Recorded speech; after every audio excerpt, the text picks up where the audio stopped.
Hello, hello, I'm just some ghoul, and this is my channel. For whatever reason, because, I don't know, we're broken as a society by consumerism and branding culture, I suppose, we human beings love comparing fast food restaurants across different countries, and I am no exception.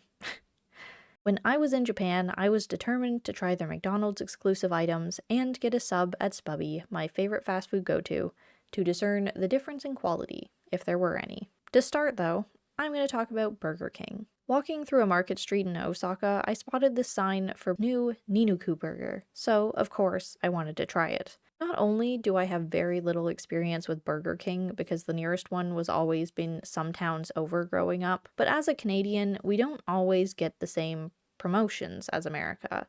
So for all I knew, this was like my chance to get Japan level quality Burger King in a promotion that I otherwise would probably never have access to. And the results were very unimpressive. It tasted like any other Burger King burger. Of course, it had some extra garlickiness to it, but the burger inherently also came with standard condiments, which totally took away from the new orange garlic one. Verdict: Burger King in Japan was not better. D tier. Next up is Wendy's, my partner's favorite fast food restaurant, which we got in a mall food court in Kyoto. We usually pick Wendy's over options available here in Canada because it's mildly less greasy and tends to have fresher ingredients over things like Burger King and the like. The Wendy's in Japan was much the same, if not a little worse. I got the standard Davies single whatever it's called, and sure, the ingredients were fresh, but the taste overall was just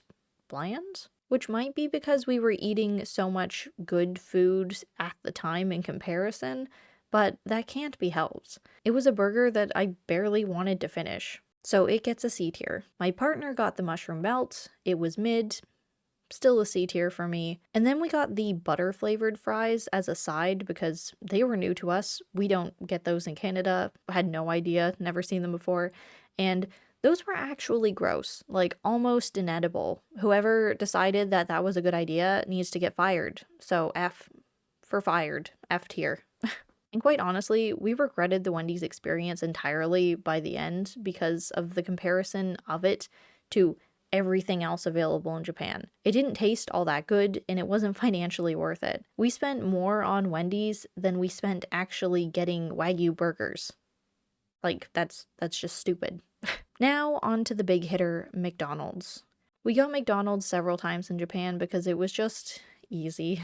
If we were having a heavy travel day, popping into McDonald's was more preferable than getting something from a conveni and having to eat it on the go or carry our garbage around with us. So originally, I was determined to try these new Japan exclusive items because they were plastered in advertisements everywhere while I was there. But in the end, and over the several times that I went to a McDonald's in Japan, they were out of stock and I couldn't order them.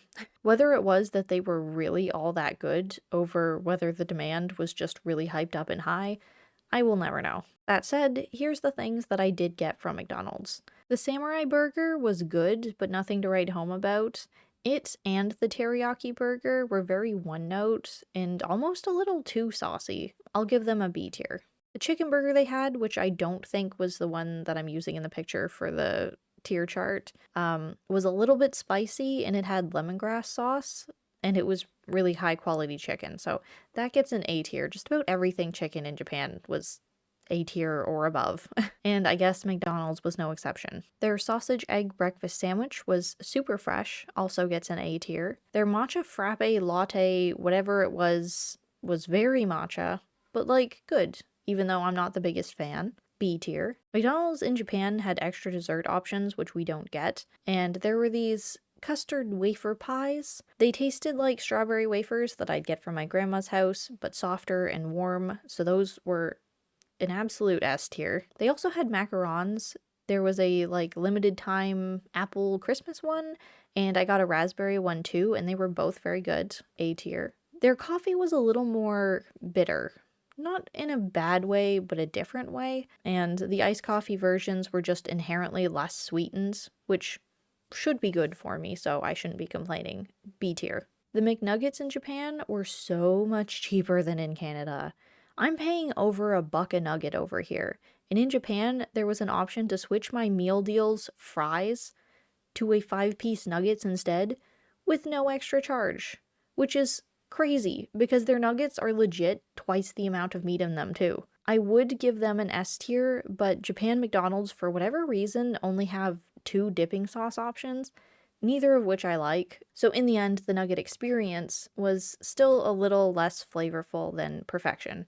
So it gets a solid A tier. And last but not least, Japan's McDonald's had garlic pepper chicken tenders, which they're now doing nugget versions of, I suppose. They were so cheap and so good, super flavorful, and felt really like truly higher quality than fast food, which gets a big old S tier. Now, last but not least, my boy Subway. The Subway menu in Japan is much more limited than those available elsewhere, and that's probably due to health standards. I don't blame them. I wanted to get a sub that I could compare across the board and settled on ham being a good standard for that, as the chicken in Japan is just stupid good quality, no matter where you go, and their pre-made chicken sandwiches options had different, cooler sauce flavors, so that seemed unfair. That said, I didn't accomplish what I intended in the end anyway. I translated the menu before I got there and was like, oh yeah, this one's the ham equivalent. And when I went to order it, there was a great amount of confusion as I tried to navigate ordering Buddha, the server pointing at the meat, and me going like, oh no, I don't think that's what that is. Suffice to say, it wasn't ham in the standard lunch meat sense. It was a lot more like cured prosciutto, and it came with a really creamy cheese that they squirted out of a tube instead of cheese slices. So the whole comparison idea was totally botched. All that, though, it was a pretty good sandwich. It tasted a lot lighter than Subway sandwiches in North America. It seemed like they used a different bread recipe, and all of the meat and ingredients they use are fresher and less processed. To be honest, it tasted a lot more like Mr. Sub used to be like. But then, for sides, the Subway in Japan don't have cookies and stuff. They have home-style potato bites, and they were so good. I almost ordered another baggie of them to go. So the sub was B tier, but the potatoes were an absolute S tier. So yeah, that's my fast food comparison tier list. Have you ever gotten fast food in a different country and it just absolutely blown your mind how different it was? Tell me in the comments what that was, because I am obviously interested in that sort of thing, because I'm stupid. But that's okay, we can be stupid together. And until I have more fast food hot takes, I will see you in the next video. Bye!